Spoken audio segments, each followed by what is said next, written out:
परब्रह्मणे नमः। श्रीमद्भगवद्गीता अथ द्वितीयोऽध्यायः सांख्ययोगः। संजय उवाच तन्तथा कृपयाविष्टमश्रुपूर्णाकुलेक्षणम् विषीदन्तमिदं वाक्यमुवाच मधुसूदनः। श्रीभगवानुवाच कुतस्त्वाकश्मलमिदं विषमे समुपस्थितम् अनार्यजुष्टमस्वर्ग्यमकीर्तिकरमर्जुन। क्लैब्यम् आस्पगमः पार्थ नैतत्त्वय्युपपद्यते। क्षुद्रम् हृदय दौर्बल्यम् त्यक्त्वोत्तिष्ठ परन्तप। अर्जुन उवाच कथम् भीष्ममहम् सङ्ख्ये द्रोणम् च मधुसूदन। इषुभिः प्रतियोत्स्यामि पूजार्ह वरिसूदन। गुरून् हत्वा हि महानुभावान् श्रेयो भोक्तुम् भैक्षमपीह लोके। हत्वार्थकामांस्तु गुरूनिहैव भुञ्जी भोगान् रुधिरप्रदिग्धान्। न चैतद्विद्मः कतरन्नो गरेयो यद्वा जयेम यदि वा नो जयेयुः।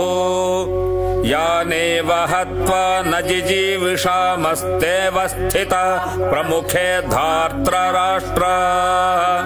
कार्पण्यदोषोपहतः स्वभावः पृच्छामि त्वां धर्मसम्मूढचेताः। यच्छ्रेयस्यान्निश्चितं ब्रूहि तन्मे शिष्यस्तेऽहं शाधि मा त्वां प्रपन्नम्। न हि प्रपश्यामि ममापनुद्याद्योच्छोकमुच्छो क्षणमिन्द्रियाणाम्। अवाप्य भूमा वसपत्रमृद्धं राज्यं सुराणामपि चाधिपत्यम्। संजय उवाच एवमुक्त्वा हृषीकेशं गुडाकेशः परन्तप। न योत्स्य इति गोविन्दमुक्त्वा तूष्णीं बभूव। तमुवाच हृषीकेशः प्रहसन्निव भारत। सेनयोरुभयोर्मध्ये विषेदन्तमिदं वचः। श्रीभगवानुवाच अशोच्यानन्वशोचस्त्वं प्रज्ञावादांश्च भाषसे। गतासो न गतासूंश्च नानुशोचन्ति पण्डिताः। न त्वेवाहं जातु नासन्नत्तन्नेमे जनाधिपाः। न चैव न भविष्यामः सर्वे वयमतः परम्। देहिनोऽस्मिन् यथा देहे कौमारं यौवनं जरा। तथा देहान्तरप्राप्तिर्धीरस्तत्र न मुह्यते। मात्रा स्पर्शास्तु कौन्तेय शीतो सुखदुःखदाः। आगमापायिनो नित्यास्तां स्थितिक्षस्व भारत। यं हि न व्यथयन्त्येते पुरुषं पुरुषर्षभा। समदुःखसुखं धीरं सोमृतत्वाय कल्पते। नासतो विद्यते भावो नाभावो विद्यते सतः। उभयोरपि दृष्टोऽन्तस्त्वनयोस्तत्त्वदर्शिभिः। अविनाशि तु तद्विद्धि येन सर्वमिदं ततम्। विनाशमव्ययस्यास्य न कश्चित् कर्तुमर्हते। अन्तवन्त इमे देहा नित्यस्योक्ताः शरीरिणः। अनाशिनो प्रमेयश्च तस्माद्युध्यस्व भारत येनं वेत्ति हन्तारं यश्चैनं मन्यते हतम् उभौ तौ न विजानीतो नायं हन्ति न हन्यते न जायते म्रियते वा कदाचिन्नायं भूत्वा भविता वा न भूयः अजो नित्यः शाश्वतोऽयं पुराणो न हन्यते हन्यमाने शरीरे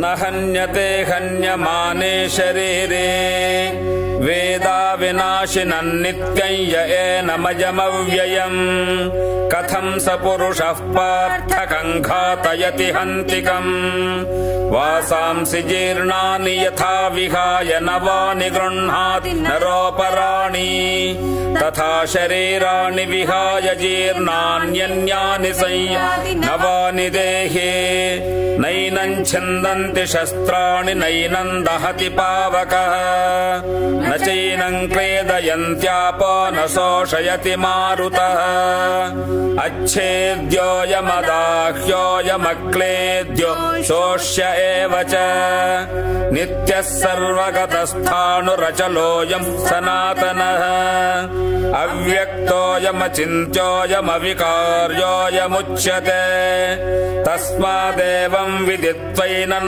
नानुशोचितुमर्हसि अथ चैनं नित्यजातं नित्यं वा मन्यसे मृतम् तथापि त्वं महाबाहो नैवं शोचितुमर्हसि जातस्य हि ध्रुवो मृत्युर्ध्रुवं जन्म मृतस्य च तस्मादपरिहार्येऽर्थेन त्वं शोचितुमर्हसि अव्यक्तादीनि भूतानि व्यक्तमध्यानि भारत अव्यक्तनिधनान्येव तत्र का परिदेवना आश्चर्यवत् पश्यति कश्चिदेनमाश्चर्यवद्वदति तथैव चान्यः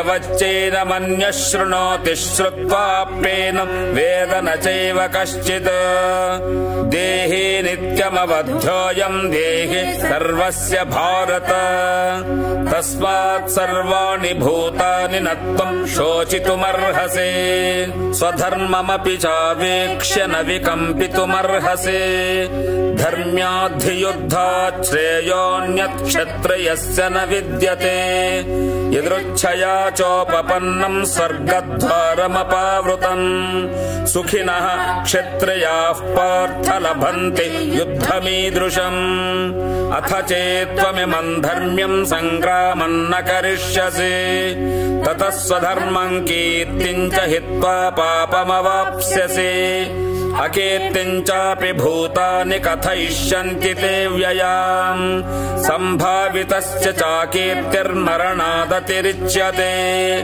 भयाद्रणादुपरतं मन्यन्ते त्वां महारथाः येषां च त्वं बहुमतो भूत्वा यास्यसि लाघवम् अवाच्यवादांश्च बहून् वदिष्यन्ति तवाहिताः निन्दन्तस्तव सामर्थ्यं ततो दुःखतरन्नु किम् हतो वा प्राप्स्यसे स्वर्गं जित्वा वा भोक्ष्यसे महीम् तस्मादुत्तिष्ठ कौन्तेय युद्धाय कृतनिश्चयः सुखदुःखे समे कृत्वा लाभालाभौ जयाजयौ ततो युद्धाय युज्यस्व नैवं पापमवाप्स्यसि एषा ते भीता साङ्ख्ये बुद्धिर्योगे त्विमां शृणु बुद्ध्या युक्तो यया पार्थ कर्मबन्धं प्रहास्यसि नेहाभिष्क्रमनाशोऽस्ति प्रत्यवायो न विद्यते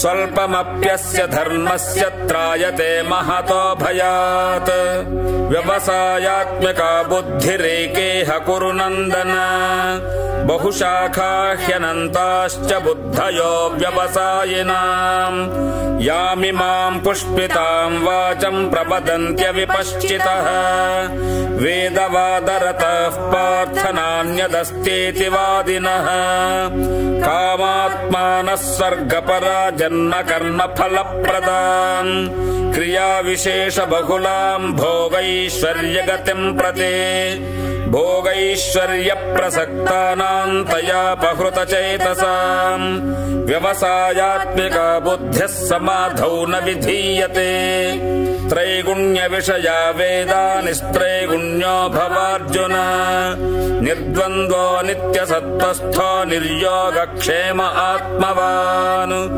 यावानर्थ उदपाने सर्वतः सम्प्लुतोदके तावान् सर्वेषु वेदेषु ब्राह्मणस्य विजानतः कर्मण्येवाधिकारस्ते मा फलेषु कदाचन मा कर्मफलहेतुर्भूर्मा ते सङ्गो स्वकर्मणि योगस्थः कुरु कर्माणि सङ्गं त्यक्त्वा धनञ्जय सिद्ध्यसिद्ध्योः समो भूत्वा समत्वं योग उच्यते दूरेण ह्यवरं कर्म बुद्धियोग धनञ्जय बुद्धौ शरणमन्विच्य कृपणा फलहेतवः बुद्धियुक्तो जहातीह उभे सुकृतदुष्कृते तस्माद्योगाय युज्यस्व योगः कर्मसु कौशलम् कर्मजं बुद्धियुक्ता हि फलं त्यक्त्वा मनीषिणः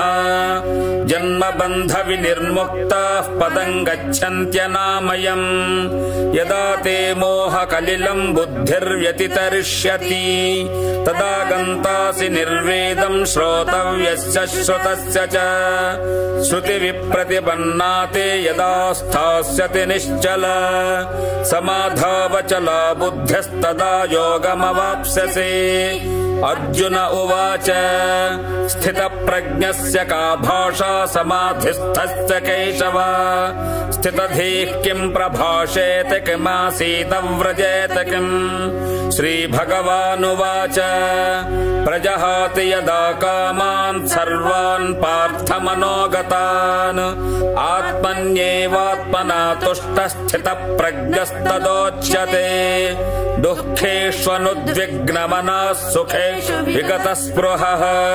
वीतरागभयक्रोधस्थितधीर्मुनिरुच्यते यः सर्वत्र नभिस्नेहस्तत्तत्प्राप्य शुभाशुभम् नाभिनन्दति न द्वेष्टि तस्य प्रज्ञा प्रतिष्ठिता यदा संहरते चायं कूर्मोऽङ्गानीव सर्वशः इन्द्रियाणीन्द्रियार्थेभ्यस्तस्य प्रज्ञा प्रतिष्ठिता विषया विनिवर्तन्ते निराहारस्य देहिनः रसवर्ज्यं रसोऽप्यस्य परं दृष्ट्वा निवर्तते यततो ह्यपि कौन्तेय पुरुषस्य विपश्चितः इन्द्रियाणि प्रमाथे निहरन्ति प्रसभं मनः तानि सर्वाणि संयम्य युक्त आसीत मत्परः वशे हि यस्येन्द्रियाणि तस्य प्रज्ञा प्रतिष्ठिता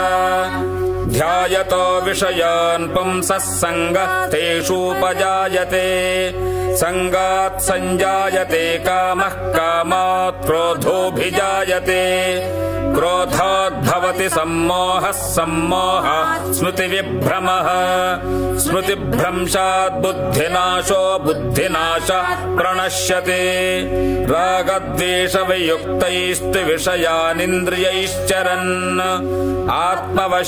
आत्मवश्यैर्विधेयात्मा प्रसादमधिगच्छति प्रसादे सर्वदुःखानां हानिरस्योपजायते प्रसन्नचेतसो ह्याशु बुद्धिः पर्यवतिष्ठते नास्ति बुद्धिरयुक्तस्य न चायुक्तस्य भावना न चाभावयतः शान्तिरशान्तस्य कुतः सुखम् इन्द्रियाणां हि चरता यन्मनोऽनुविधीयते तदस्य हरति प्रज्ञां वायुर्नावमिवाम्भसे तस्माद्यस्य महाबाहो निगृहीतानि सर्वशः इन्द्रियाणीन्द्रियार्थेभ्यस्तस्य प्रज्ञा प्रतिष्ठिता या निशा सर्वभूतानां तस्यां जागर्ति संयमी यस्याञ्जाग्रति भूतानि सा निशा पश्यतो मुनेः आपूर्यमाणमचल प्रतिष्ठम् समुद्रमापः प्रविशन्ति यद्वत् तद्वत् कामायम् प्रविशन्ति सर्वे शान्तिमाप्नोति न कामकामी विहाय कामान् यः सर्वान् पुमांश्चरति निःस्पृहः निर्ममो निरहङ्कारः स शान्तिमधिगच्छति एषा ब्राह्मी स्थितिः पार्थ नैनाम् प्राप्य विमुह्यते स्थित्वा स्यामन्तकालेऽपि ब्रह्म निर्वाणमृच्छति इति श्रीमद्भगवद्गीतासूपनिषत्सु ब्रह्मविद्यायाम् योगशास्त्रे श्रीकृष्णार्जुन संवादे सांख्ययोगो नाम द्वितीयोऽध्यायः।